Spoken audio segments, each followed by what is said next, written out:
We're on a mission from God. Wendy? Stay away! So I got that going for me. Darling? Looks like I picked the wrong week to quit sniffing glue. Light of my life. We enjoy your films. I am a human being. I thought they smelled bad on the outside.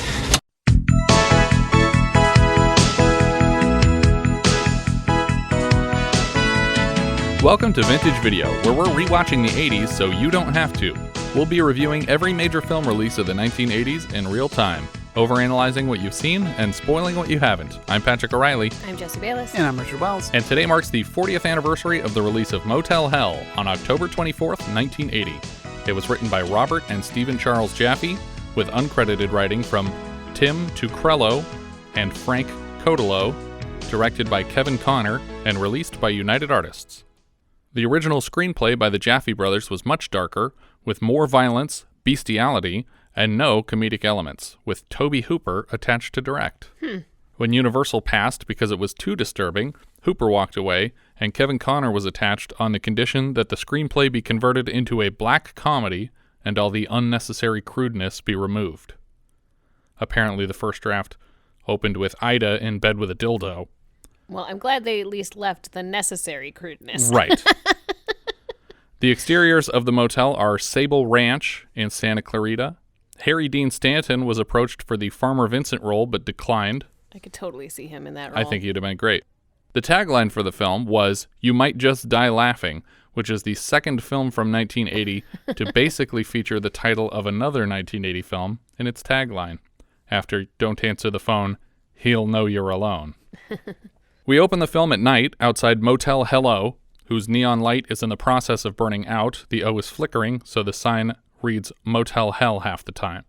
The titles come up in this orange neon light font. It looks very cool. Yeah, I like this a lot. I think it also, again, felt more modern than a lot of the films that we've been watching. Yeah. I recognized this building immediately as Kai Wolf's home from MacGyver episode Every Time She Smiles.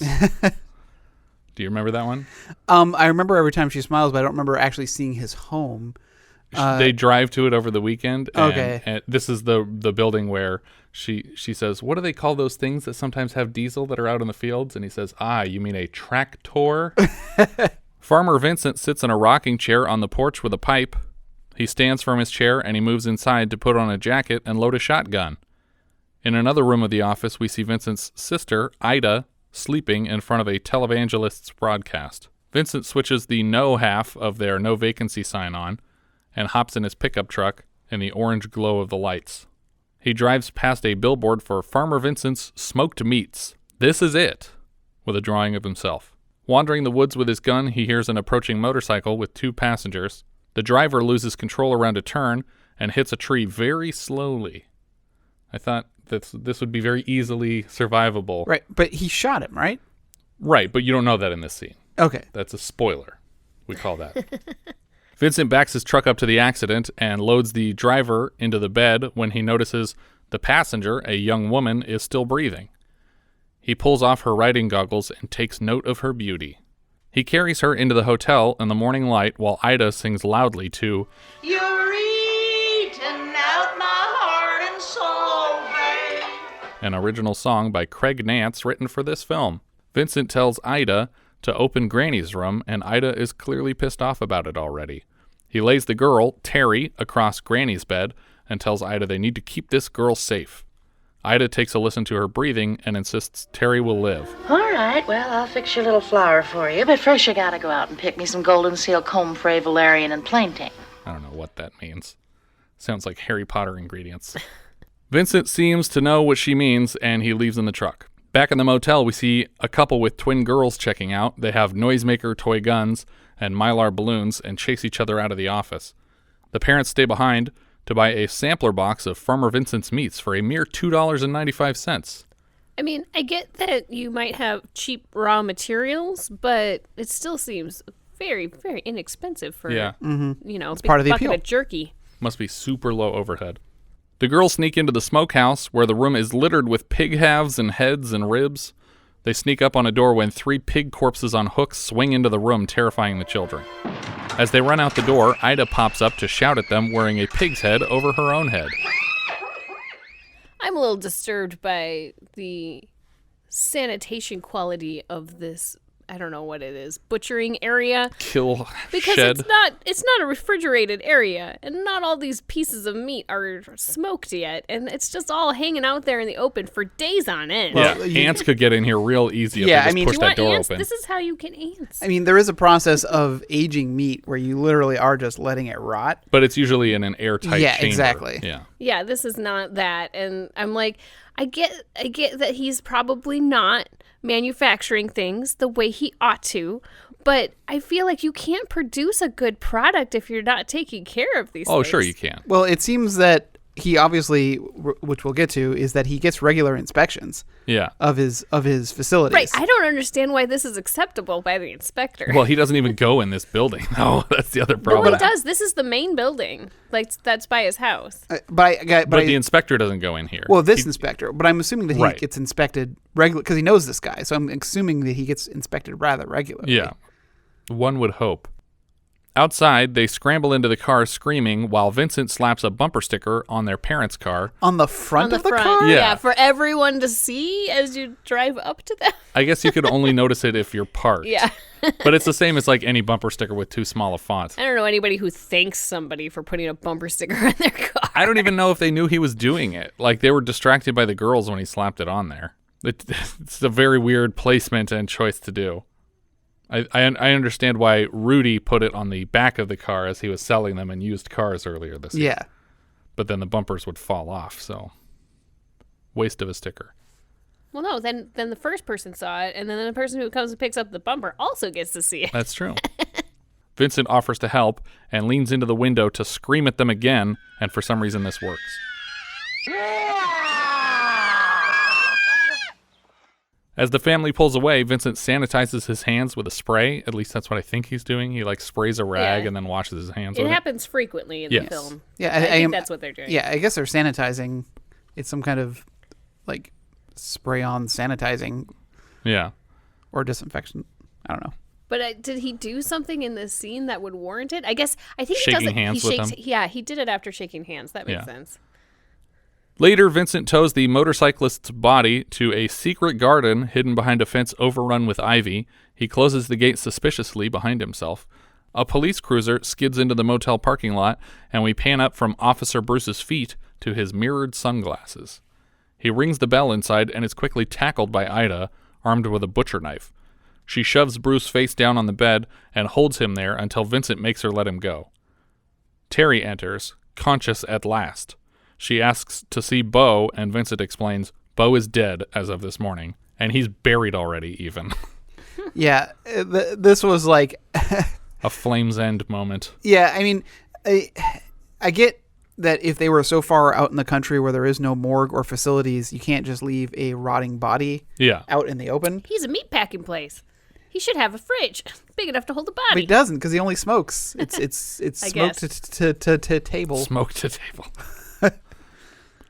Bruce demands an explanation for Beau's premature burial, and Vincent explains that Beau died on impact and he wasn't intact, and that Terry wouldn't have wanted to remember him that way. Terry asks, "Who gave you permission to bury him?" And Bruce says, Ma'am, in this county, under extenuating circumstances, it's okay. Which I assume is because this guy lets it slide whenever this happens. I just think it's interesting that it's come up before, and he knows the law. Yeah. Everybody heads to the cemetery, and Terry mourns the death of her boyfriend. "Why the hell didn't you tell me about this? I figured you were busy." The sheriff asks Vincent what Terry will do next, as though it's up to him, and he suggests that she will rest up a while and then start working at the motel. Like, oh, we need some help around here, so she'll just live here with us. I'm not totally sure what his intent was when he kept her. Yeah. Like, I don't even think it becomes clear even towards the end. What's going on exactly? Yeah. Bruce says that if she's too much trouble to look after, he can probably find her a place. Later, Later, Vincent tosses feed to the pigs when Bob pulls up for a surprise inspection of the animals. This is our inspector. He's ahead of schedule, and Vincent seems fine with it. He gives him free rein to check out the animals while he moves into the kill shack. Vincent gives him his time in the pig pen. Bob notices a separate structure on their property down the road a bit. He turns back to the kill room and is suspicious of sawing noises that he hears coming from inside. He moves to investigate. He tries to take a peek in the window when Vincent pops out blood spattered with a big knife, and Bob freaks out and falls into a huge mud puddle. So this inspector is only responsible for checking on the livestock. That's what it seems like. It's not like this is a Food and Drug Administration type guy checking on, make sure your meat packing facility is, up to snuff. Well, it's hard to say because we don't get enough, but he certainly goes beyond his duties by investigating structures that have nothing to do with anything. And yet not far enough in his duty to check the room where any of the meat is being prepared. Correct. Unless he's literally just a representative of PETA to make sure the live animals are okay. He tells Vincent to double check some hooves because he thought he saw some infections before he races off the property. Inside the motel later, Vincent asks Terry how she's doing, and she's very confused and alone. Vincent reminds her, None of us are ever really alone. You do have someone.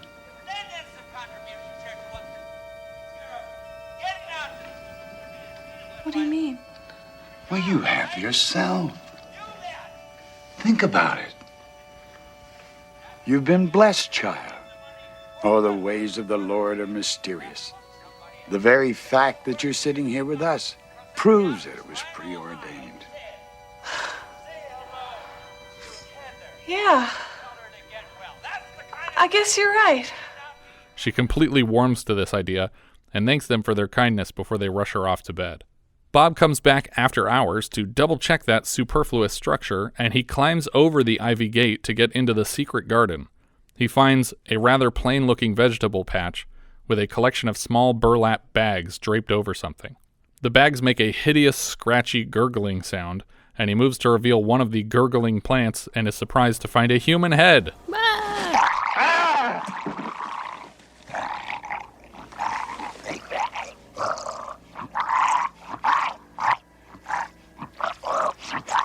It's the head of the motorcyclist, Beau, and he has pretty massive scars across his throat, presumably from having his vocal cords removed. This is the second movie this year where we Remove slice vocal throats cords. for quieting down our, I don't know. Experiments? Experiments? I don't know if it's an experiment here. You're talking about the dogs? Yeah.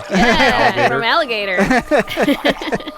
Suddenly, speakers around Bob and the head start playing angelic music until Bob is conked out with a shovel.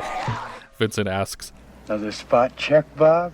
We cut directly to the illustrated eyes of Ivan painted across the front of a tour bus van for the band Ivan and the Terribles.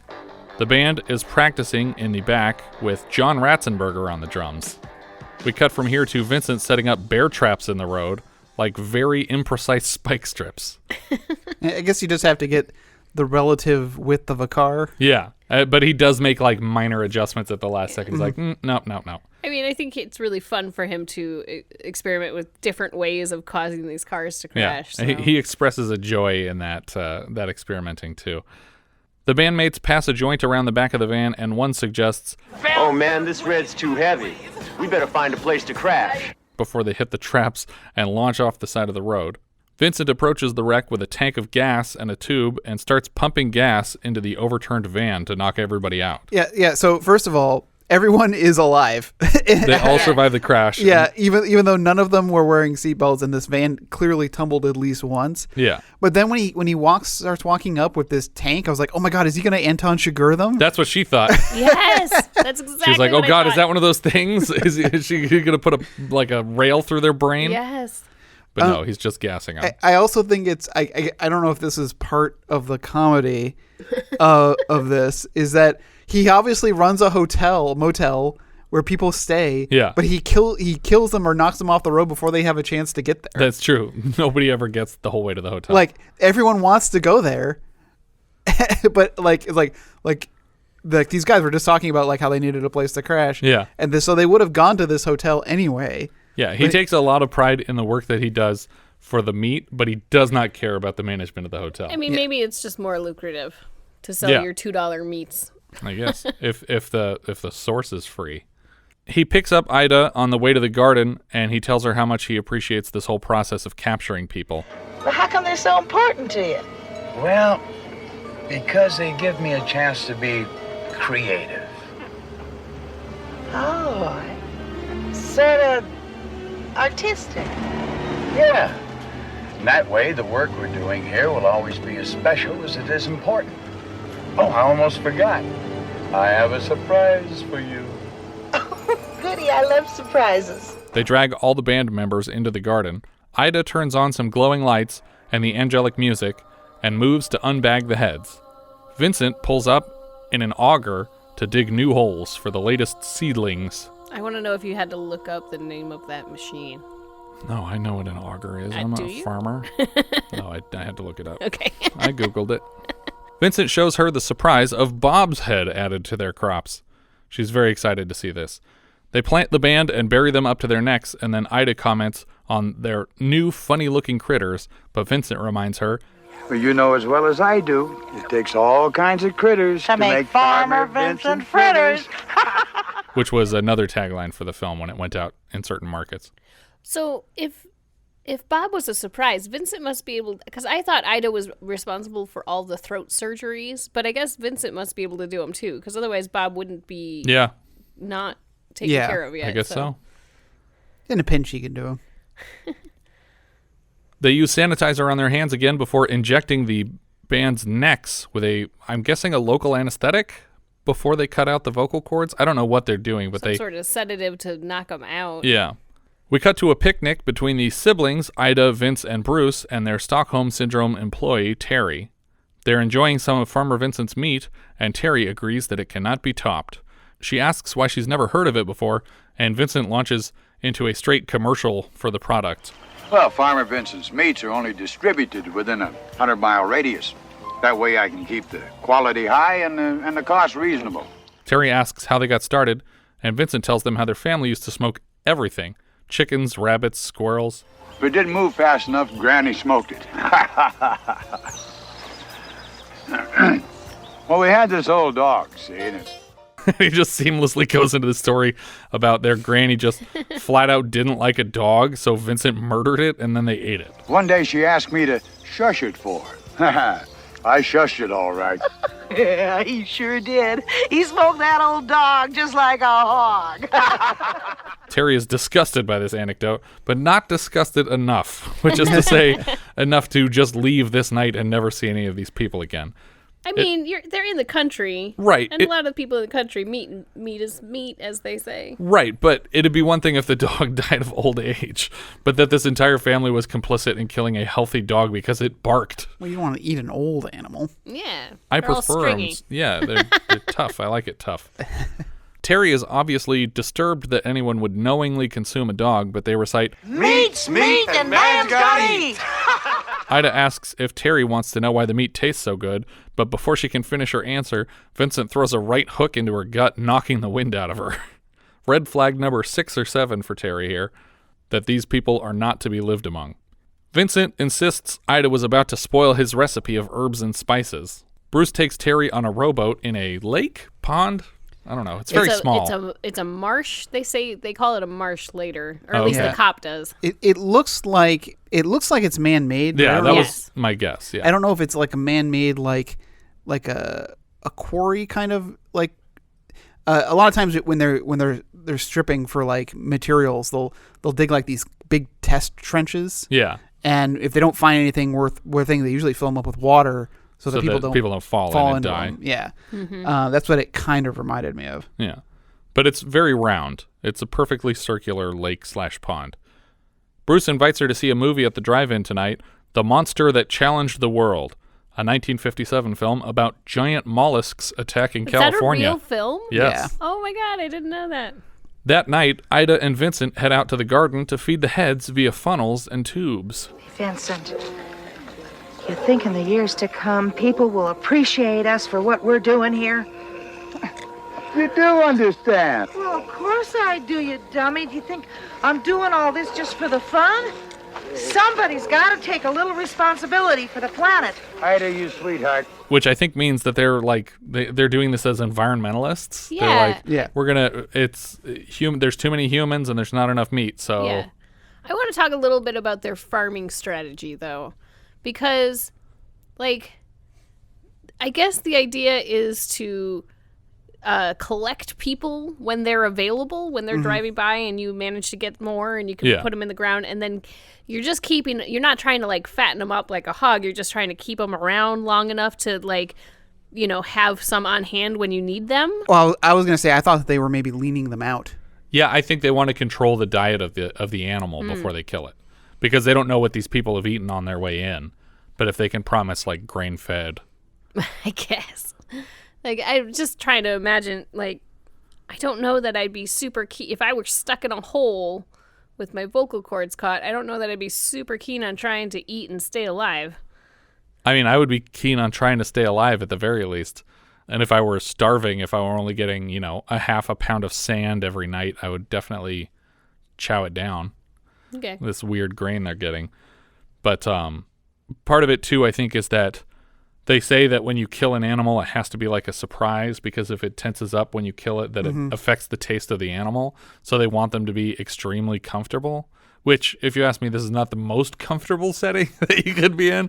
But yeah, I question the whole, like, bathroom aspect of it. Yeah, Is I was thinking just about that. slowly filling this hole up with their own waste? yeah. Or maybe they're not even getting enough to push anything out. Like their body is literally absorbing everything they're eating. Bruce and Terry pull up to a Lover's Lane type field, and she asks when the show is going to start. Bruce throws on his lights and scares all the other cars away. A nude couple pop out of the backseat of a car to jump in the front seat and skid away in the middle of Bruce's headlights. Yeah, what was the purpose of that, other than just to get some nudity into this film? Well, they had to get from the backseat to the front seat. Or are you saying of the whole scene? Well, no, I mean of why she got, okay, they're in the back and they need to get into the front, but they don't just get out of the car and then get into the front. They run around. Run away Chinese from fire drill. Yeah, they run away from the car. It's nudity. It's required for these kinds of movies. With the cars all scared away, Bruce pulls up to the hilltop and hands Terry some binoculars. Then Bruce calls down to the Moonlight Drive-In offices and asks them to play the audio for the film through his police radio. This is probably the least comfortable way to watch the movie. Why not just go to the drive-in? Yeah. It will be much bigger, and they clearly wouldn't charge you if they're willing to just play the sound through your stereo. The people running the place obviously don't care that you're watching it for free now. The only difference is that you're so far away that you have to hold a half pound of binoculars to your face for the entire movie. So she's using the binoculars, and she's like, but how are you going to watch? And I'm like, that's kind of a dick thing to say, isn't it? Because he hands her the binoculars. You would think they're and gonna like, share I them. thought, you know, maybe we could share. But no, he pulls out a second pair. But if I you also didn't know like- there was a second pair, it's a really jerky thing to do. I like how he gets the second pair, though, too, because he just pulls down on the visor above the driver's seat. Like, there's no way that would hold a pair of binoculars up. Like, it can barely hold car keys up, but he's pretending like, oh, these were just tucked away up here the whole time. We cut to a pair of women driving at night. They are played by Playboy playmates Monique St. Pierre and Rosanne Katon. They are on their way home from a ski weekend, also potentially prostitutes. The driver says, $1,500 in 2 days. That's what I call a great weekend. so I guess they are prostitutes. Passenger Debbie is about to confess to contracting an STD from a ski instructor when Suzi slams on the brakes to avoid a line of cows in the road. Will you look at those stupid cows? I don't believe this. Something's weird. They look fake. The cows are very clearly illustrated on wood or cardboard and just propped up in the road. I would have immediately just turned around and left, assuming this road was closed or I was about to get murdered. Instead, Suzi makes Debbie get out to move them, and when she expresses reservation, Suzi offers her the handgun in case it's a trap. Debbie still won't go, so Suzi does it herself. And when she's throwing one of the cows off the side of the road, Debbie yells, "Let's get out of here," from the car, and suddenly Vincent pops up from behind another cow and gasses Suzi. Debbie gets over to the driver's seat and just blows past Vincent and her friend in the car. I don't think this is one of his better plans No. to get people? Because I feel like there's so many opportunities for this one to go wrong. Yeah, I would love to see the alternate universe version of this scene where the girls take their eyes off the road for a minute and just blast through the line of cows and smear kill this Vincent. farmer. Just drag him down the street for a block. Well, what he needed to do was actually be hiding in a spot behind the car. So when the car has to stop for the cows, he can come up from behind them while they're facing forward to try to clear them. Mm-hmm. Then he gets the driver or whoever stays in the car, because then you have access to the car. Yeah. And then the other person is stranded. I don't know. You've thought too hard about this, Richard. I just wanted to say I have a much better plan. By the way, thanks for the beef jerky you brought over today. It's really It's good. delicious.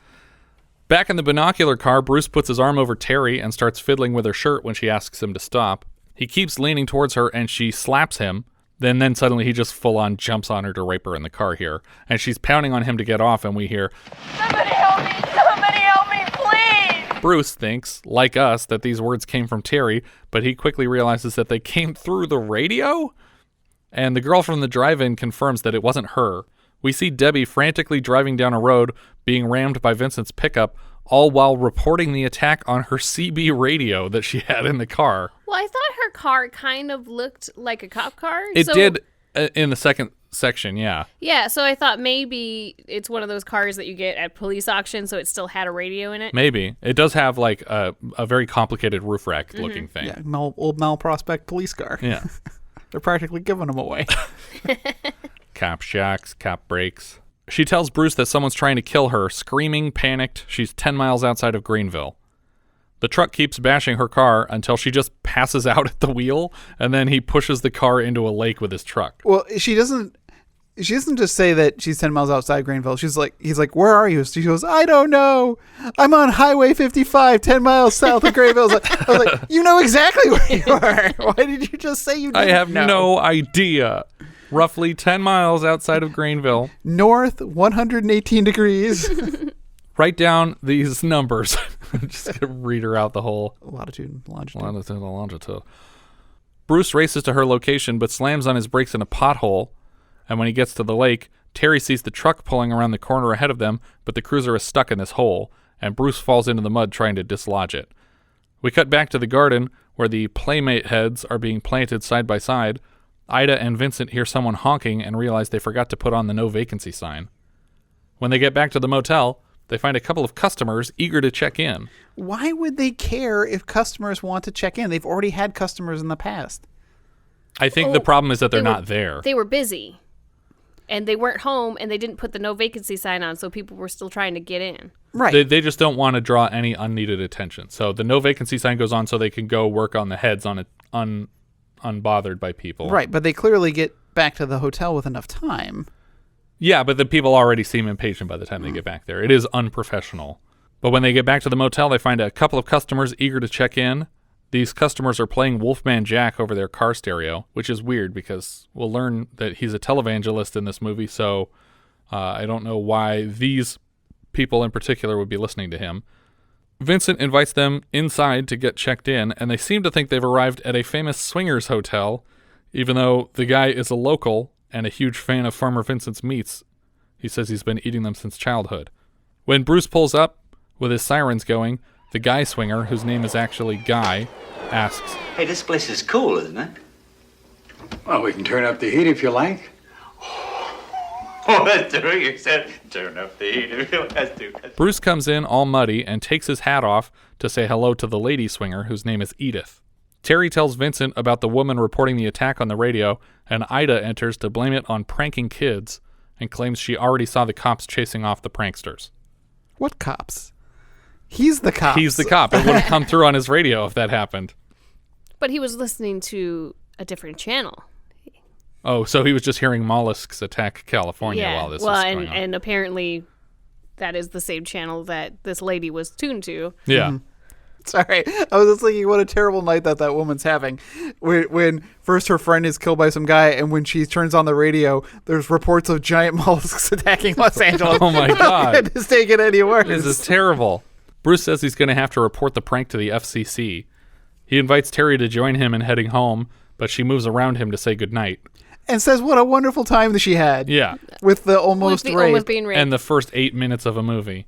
I'm also not clear at this point if Bruce is in on what is happening. Because No, he's not, for sure. I know that he's not, but at this point in the movie, I didn't know whether or not he was. True. And so I was questioning whether or not he was accepting this excuse, or if he was honestly trying to help this woman. And, I didn't know. Yeah. He tells her to call him whenever she needs some excitement.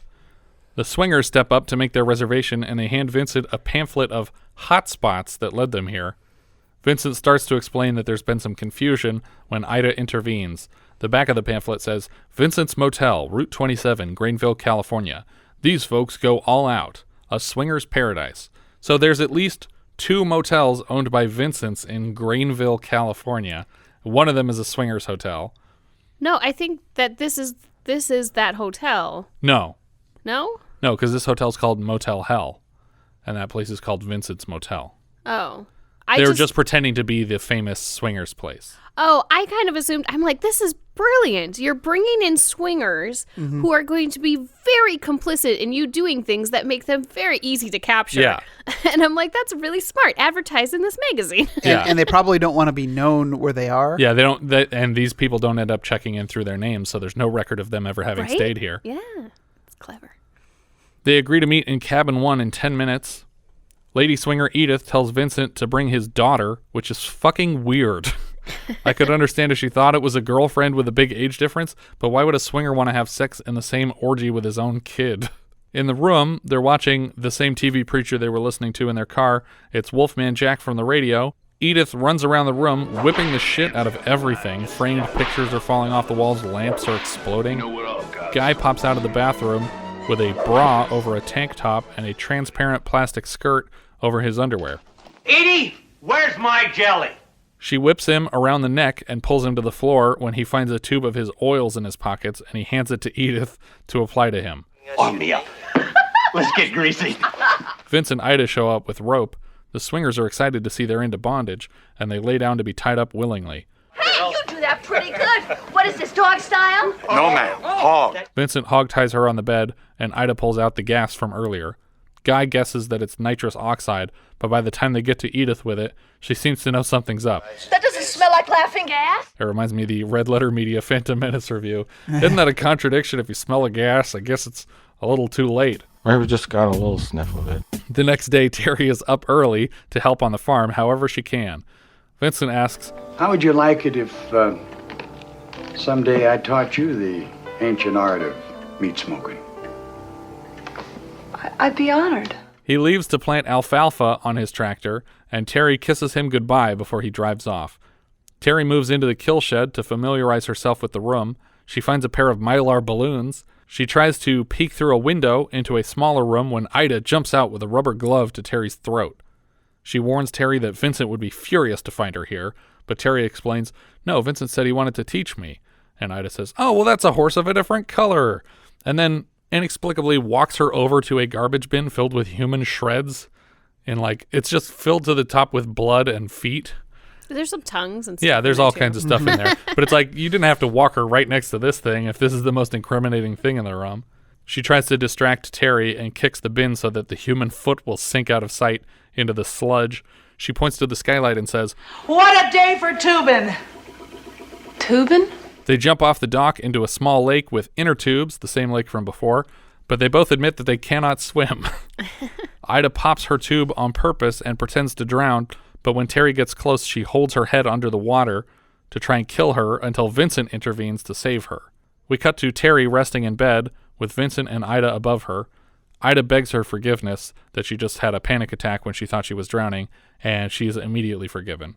She thanks Vincent for saving her life, and she leans up to take his hands, and then when she leans back down, she tries to put his hand on her breast, and he recoils. She pulls him in close for a kiss, and he kisses her forehead, so she just throws her blanket off and starts making out with him topless. Vincent is not comfortable with this. We should be married first. Are you proposing to me? So this is where I get a little confused about his original intention for keeping her. I think it was just another person to help out. He was literally just thinking So did he free want work. her to be like a daughter? Because that's what I was thinking at I think so. first. But then this happens, and then he rejects her, and I'm like, oh, okay, yeah, he totally did want her as a daughter and bring her in the family. And then he's like, we should be married first, and then I'm like, oh wait, no, I don't understand this guy. Well, it's like it's a daughter with benefits. Oh God. Whoa, that's gross. Vincent goes to see Wolfman as Reverend Billy at the First Greenville Eurekaistic Church to book him for the wedding. They did shoot a wedding scene for this movie, but it ended up on the cutting room floor, apparently. Ha! The blood. The room with meat. The room with blood, meat room. blood room. Walking away from the church, the Reverend catches Bruce reading a Hustler magazine in his cruiser. Bruce says he confiscated it from kids, and Reverend Billy offers to destroy it for him. He tells Bruce that Terry and Vincent are getting married tomorrow. Bruce thinks Vincent must have done something to her because she would never agree to this. The police cruiser skids up to the motel and starts shouting for Terry. But, like, really skids away and skids up to the, like, reckless driving. Yeah. Like a few extra minutes is going to make a difference when you just found out about this wedding that's already been in the works and planned for at least a day. Yeah, it's weird. And Ida is also reading a Hustler? The same issue. Same Hustler? Yeah. I would have liked a direct cut from the Reverend reading the Hustler after he confiscates it to Ida. Yeah.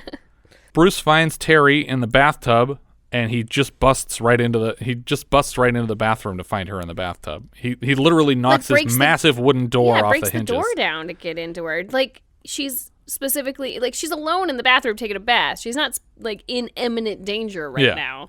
But he kicks in the door, and it shatters a mirror on its way into the room. He confirms with her that she is marrying Vincent willingly and tries to talk her out of it. He's insane. Is not. Oh, didn't he tell you? He's got syphilis of the brain. That's right. Oh, he's not normal at all. And he's dumb. Yeah, and his pecker don't work either. Oh, boy, are you going to be disappointed when he gets out of those overalls on his wedding night and there's a shriveled up prune. This is just a very weird character that he's dipping into here.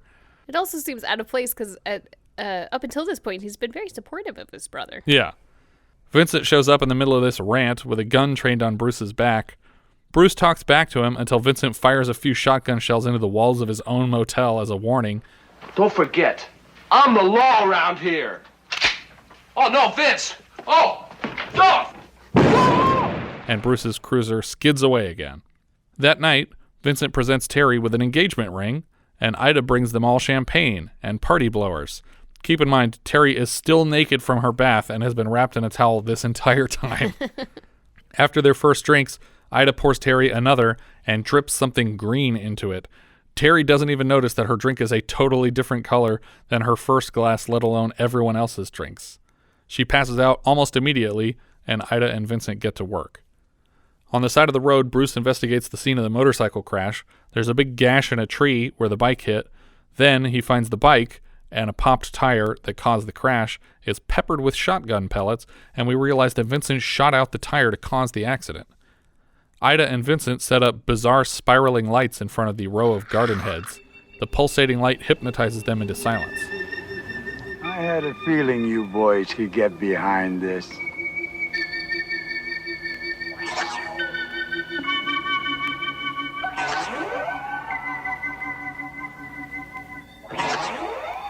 Now, as you check out the swirling colors, notice how your heads become more and more mellow. Each word I say will take you farther and farther into a radical hypno-high. Heavier, but smoother than any trip you've ever had. You boys know about astral projection? All right now, by the time I count to 10, we're going to project you beyond Mars. We're going to send you to a place where people are so far out, they have wings. All right, here we go. 10, 9, 8. Go, Pilot Ida. Put the space belts on our passengers. Vincent wraps all the heads in nooses strung up to the tractor, and then Ida pulls it just far enough to snap all their necks when Vincent's countdown gets to 0. I thought for sure all their heads were going to pop off. I thought so too. But that wouldn't be very useful to them because they need the product under the ground. Now dead, they use the same tractor to pull the full bodies out of the ground to prepare them for meat packing. Bruce checks the lake and sees a bunch of cars barely submerged in the water, like less than a foot deep into the water, and a bong floats out of the tour van that I think is actually coming above the water. That's how lazily these cars are packed in I'm here. glad they covered it, though, because that was a big question in my head up until this point in the film. I was like, where is he putting all these cars? There's got to be a lot of cars from this. Yeah, so my feeling is that these are just all the cars that are piled up. That's why they're not being submerged anymore, because they're just they're on top of other cars. He does say that when he comes out of this alarmed. Yes. He says there's 200 cars in the marsh. Bruce heads back to the motel, and Ida and Vincent bring bodies into the kill room. One of the garden bodies is actually breaking loose and digging its way out of the garden. It's Bo, the motorcyclist. Bruce goes to check on Terry, and she's still lying in bed with a party hat on, wrapped in a towel, sleeping from being drugged. He warns her that she's in danger, but she doesn't believe him. Ida cuts the clothes off of the bodies and scrubs them in big vats in the kill room. Her stomach keeps growling, and Vincent tells her to grab food elsewhere because it's annoying him. Inside, she covers ice cream with whipped cream and fried chicken with ketchup while she overhears Bruce trying to smuggle Terry out of the place. Okay, but it's not just like ketchup. She's literally got it in like a lotion or soap dispenser that she's like squeezing onto this So chicken. smart. It's so gross. Very smart. I need that in my bathroom. Just a ketchup dispenser, like where the soap goes. Exactly. Bruce shows her the shotgun pellets that he pulled out of the motorcycle, and she's finally starting to believe him. Terry begins dressing before putting her engagement ring back in the case that Vincent presented it to her in. As Bruce leaves Terry's bedroom, Ida jumps him and knocks him out. She points a gun in Terry's face and tells her to follow her to the kill room. The unburied plant man digs everybody else up, and a shambling horde approach the motel and kill shack. When Terry sees Vince in the kill shack, he asks her to look him in the eyes and tell him what she sees, as she spits in his face. Ida smokes a cigarette and whistles on her way back to the motel, where she finds it crawling with garden zombies. She doesn't even seem scared. She's like excited to fight them all. Come on, my beauties. That's right. Eventually, they throw her against a post and start beating her to death on this porch. Back in the kill shack, Vincent is still trying to win Terry over to his lifestyle. He tells her that he isn't cruel about it, he doesn't use chemicals or hormones. I'm not trying to play God. I wouldn't even know how to begin. I'm just helping out. There's too many people in the world. Not enough food. Now, this takes care of both problems at the same time. Vincent admits that not only has everyone in town been eating prepared human meats, but even she herself said it was the best she'd ever tasted. Outside the kill shack, the garden zombies start climbing up onto the room when they can't get inside. Terry tries to escape but finds the door locked from the outside. Vincent gasses Terry and lays her across a conveyor belt in front of a circular saw. And then while he's tying her down, her boyfriend Bo, as a garden zombie, comes crashing through a skylight. They wrestle for a bit, but Vincent basically kills the guy again by just choking him out and dropping him out of like a small window. I wasn't clear where he was putting this body. No, he put him into the furnace where they Is smoke. the furnace? Oh, okay. But I was really disappointed because I was really looking forward to Bo coming back and saving For his girlfriend them and to them to again? go on and having a weird relationship where he's a mute that Where he just gurgles gurgles at her. That'd be cute. Bruce wakes up in the motel to a televangelist on a television and heads with a shotgun to the kill shed. He has to shoot the lock off the door to the shed, but when he gets inside, he finds Terry on the conveyor belt and Vincent with a full running chainsaw. Vincent is wearing a pig's head over his head, and it makes for some really awesome footage here. It does. It's a cool, like, looking scene, but it seems really inefficient for wanting to kill somebody. Yeah, pretty impractical. You definitely can't see anything out of this. Plus, it's a very, very tight room. Yes. Bruce also picks up a chainsaw, and the duel begins. They chop at each other and clip each other with hits. Bruce dodges several of Vincent's attacks, probably because Vincent is completely blind in his head. A wild swing cuts a slab of pork in half. Other slicing utensils seem to spring to life, including the conveyor belt pushing Terry towards the saw. Vincent gets a solid swipe at Bruce's arm, but they keep going.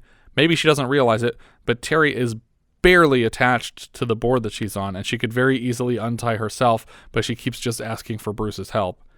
Bruce cuts a big gash in the pig head and then buries it in a post, and then Vincent falls on it and slices open his own gut. Bruce rides a hook back to the slicer that Terry is approaching like it's a zip line and turns it off before getting her untied. He runs back to Vincent and turns off the chainsaw in his gut. Vincent tells Bruce that he can have the motel and the garden, not knowing at the moment that the garden is fairly useless because everybody escaped. I don't think he'd want to carry on this tradition anyways. Probably not. He makes Bruce promise to care for his animals, though. So, Bruce better do it. Before dying, Vincent admits that his whole life has been a lie, and he's the biggest hypocrite of them all. What do you mean?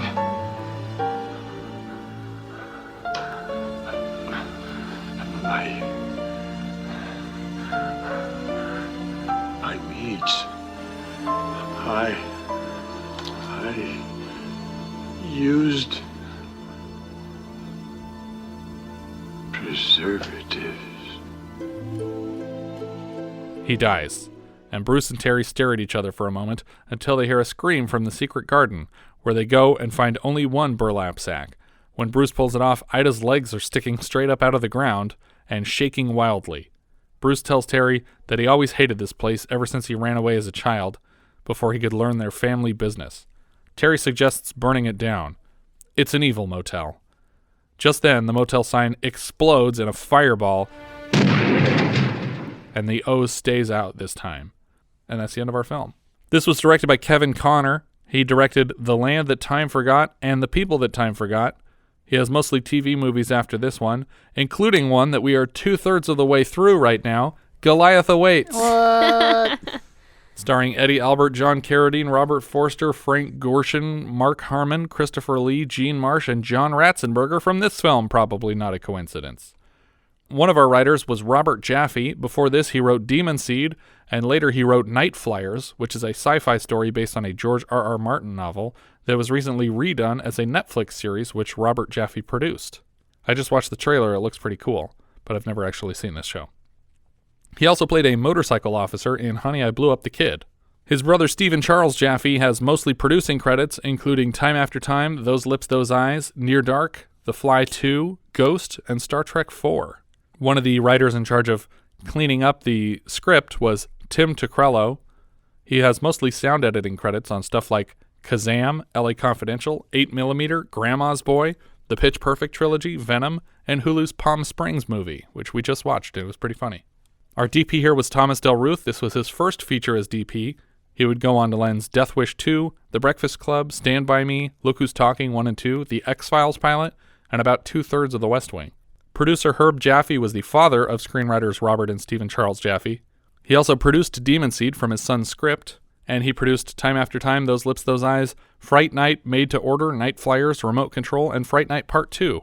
Rory Calhoun played Vincent Smith. Always standing around? Yes. He led a very interesting life. He was born Frank McCown, and at 13 he was jailed for stealing a gun, and then broke out of jail. At 17, he ran away from an abusive stepfather and began hot-wiring cars and robbing jewelry stores. Consequently, he was sentenced to 3 years in prison and paroled just before his 21st birthday. He worked as a logger in the California Redwoods, a hard rock miner in Nevada, a cowboy in Arizona, a fisherman, a trucker, a forest firefighter. He has very few credits under his birth name, but he met Alan Ladd horseback riding, and Ladd was impressed with his physique and referred him to his wife, Sue Carroll, a talent manager, who got him a screen test at Fox, and he was cast in a number of films. We mentioned Alan Ladd's son, Alan Ladd Jr., recently in our review of It's My Turn, because he was heading 20th Century Fox when the film was dropped from their slate and subsequently resurrected by Columbia. So his first credits are in like 44 here. And he was born in 22, so he was not even that old when he was acting. How did he have that many jobs prior to acting? McCown was contracted by David O. Selznick's company Vanguard. Selznick suggested that he change his name to Rory because Frank was a Leo. Leos are lions, and lions roar. It's as simple as that. That's literally why his name's Rory. In 1945, he was resentenced to prison after punching a detective. He played Mr. Herrick in Adventure Island, Eben Salem in How to Marry a Millionaire. He also plays Kit Carson in the first couple Angel movies. He's probably best known to my generation for his resemblance to a dog that can stand on two legs from Simpsons episode 201 Greyhounds. Smithers, look. He's standing up. I've never seen anything so adorable. You know who it reminds me of? Benji? No. Lassie? No. A person. You know who I mean. Snoop Doggy Dog? Bob Barker? David Brenner? No. The person who's always standing and walking. Rory Calhoun? That's it. It is the only reason I know his name, because I I know. don't think I've seen any of his movies before this one, and but I knew that name immediately when Yep. you're like, it stars Rory Calhoun. Like a bunch of Rory Calhouns. Paul Linke played Bruce Smith. He's Officer Grossman in 116 episodes of Chips. He's George Bowman in Parenthood. He played Stuart Hessler in K-Pax. He was a college classmate of Robert Jaffe's, and the role was written with him in mind. Nancy Parsons played Ida Smith. She was the head nurse in Where the Buffalo Roam earlier this year. We'll see her next as Alice the Teller in Honky Tonk Freeway next year. She's also Janice Van Meter in Steel Magnolias, Mrs. Kruger in Sudden Impact, but she's probably best known for her appearance as Ballbricker in Porky's. Nina Axelrod played Terry. Her father, George Axelrod, was a very accomplished screenwriter responsible for films like The 7-Year Itch, Breakfast at Tiffany's, The Manchurian Candidate. He also wrote and directed Lord Love a Duck. Her older brother, Jonathan, was uncredited for screenwriting the 76 A Star is Born with J. Presson Allen. About a year after this film was released, she married the screenwriter, Robert Jaffe. Her son is a voice actor, Taliesin Jaffe, who had a few live-action credits at the start of his career, including young Christopher Floyd, the son of Haywood Floyd, Roy Scheider's character, in 2010, the year we make contact. He also played Ludwig Mueller in The Explorers. Oh. He provides the voice of Blanca in Street Fighter IV, and he does miscellaneous voices in Neon Genesis and The Last of Us Part 2. He also provides the voice of Cassius Clay in 231 episodes of Critical Role. Most of Nina's credits are actually as a casting director, including 1985's Creature and 1987's Made to Order, in which she cast her husband, Robert Jaffe, as a character. She also worked on Jaffe's produced Night Flyers. She also worked in the casting department for Remote Control, Fright Night Part 2, The Big Picture, and Critters 3, in which she appears as Betty Briggs, as well as Critters 4, in which she does not appear. Which means she cast Leonardo DiCaprio. So do we get to credit her with discovering Leo? I think so. I think that she gets full credit for that. Wolfman Jack played Reverend Billy. He's a celebrated radio DJ who famously appeared in American Graffiti's 1 and 2. It's possible we heard his voice in Times Square a few movies back, but we couldn't corroborate that, and he isn't credited anywhere for it. Dick Curtis played Guy Robaire.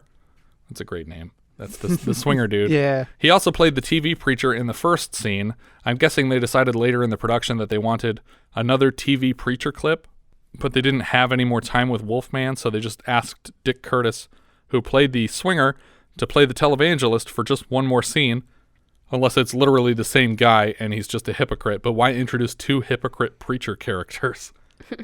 John Ratzenberger was the drummer. He's from Cheers. He's in every Pixar film, House 2, The Second Story. He played Rebel Force Major Durlin in Empire Strikes Back earlier this year, and he's in the TV movie Goliath Awaits from the same director. Barbara Goodson was voice number 1.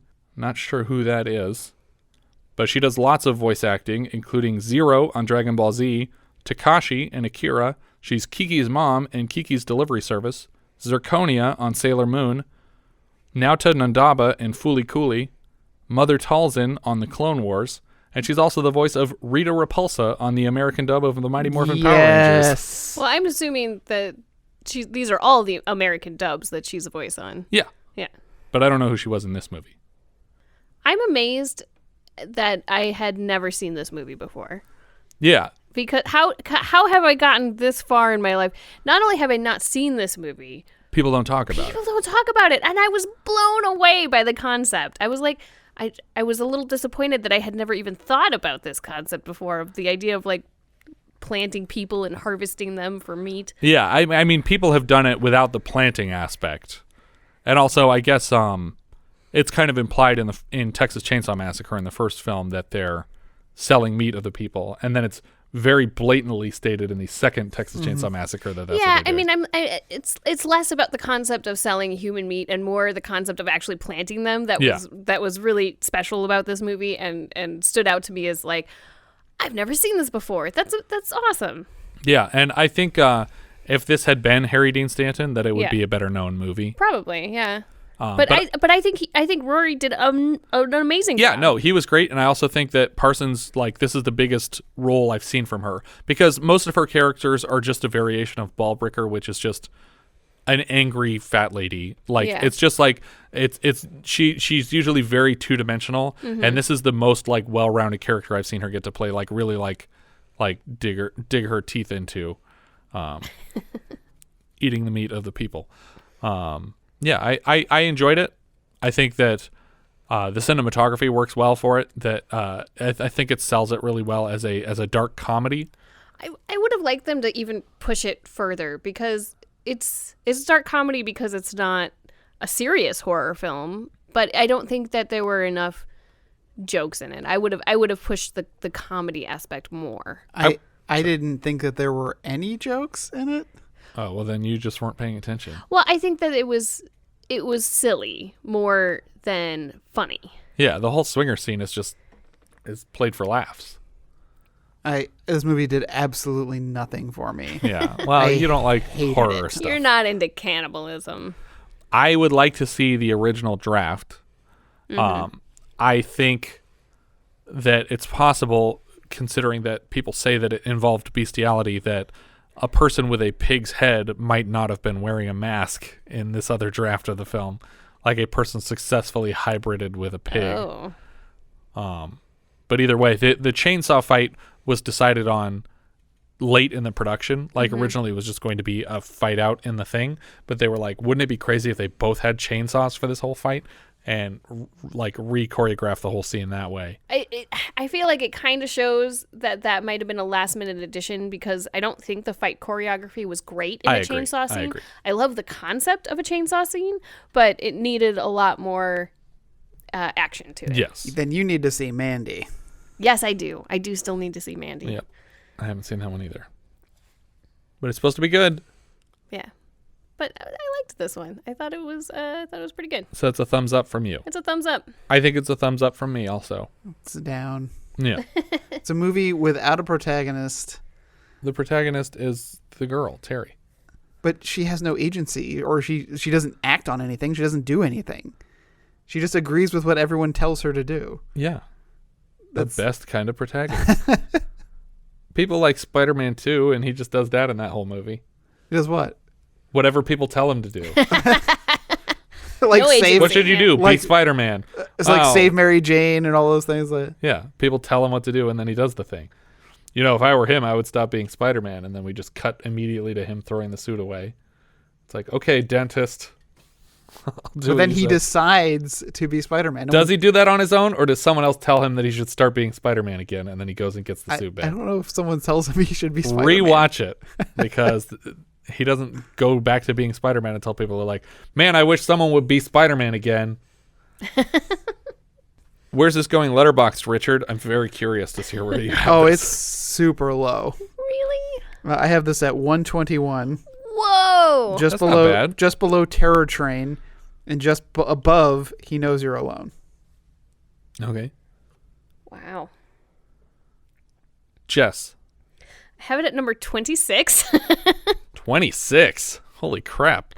I think I was really surprised by this film. Yeah. I don't know what I was expecting going into it, but I enjoyed it, and I think that the surprise left it really high on my list. I think for me, this is definitely our first comedy horror movie of the year. Like everything else has been very straightforward horror the whole time. I don't know. I don't see where the comedy comes into this. You don't see at any all. difference between this and Friday the 13th? I don't see anything difference between this and something like Terror Train or He Knows You're Alone. Really? But this is silly. This is goofy horror. It didn't seem goofy. It just seemed like a horror film. Gurgling heads in the garden didn't seem goofy to you?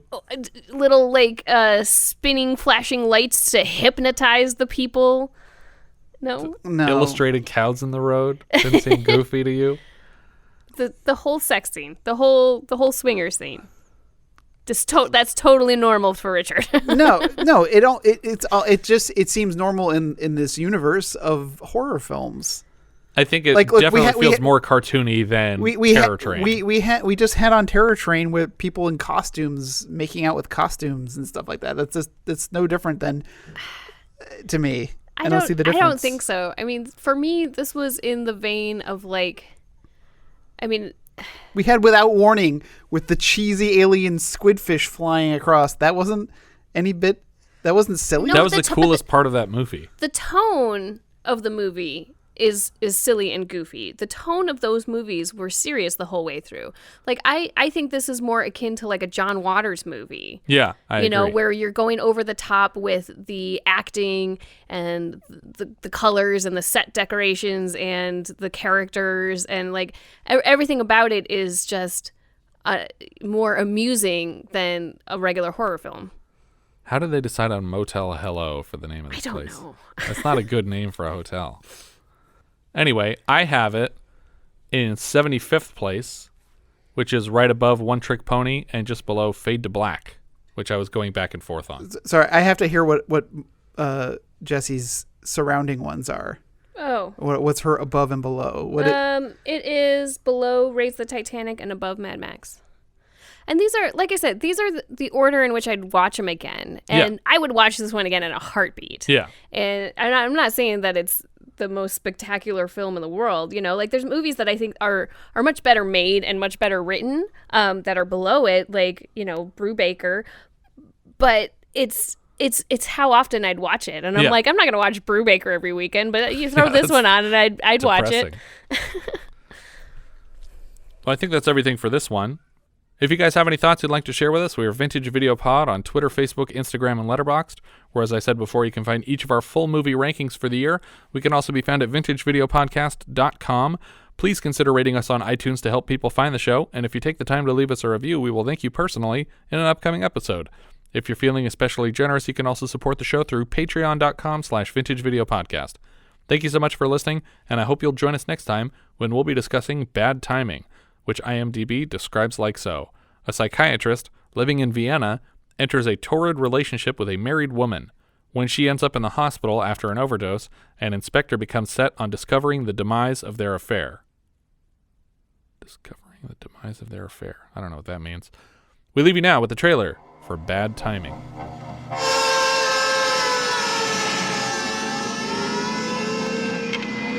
Would you like to confess, Dr. Linden? To what?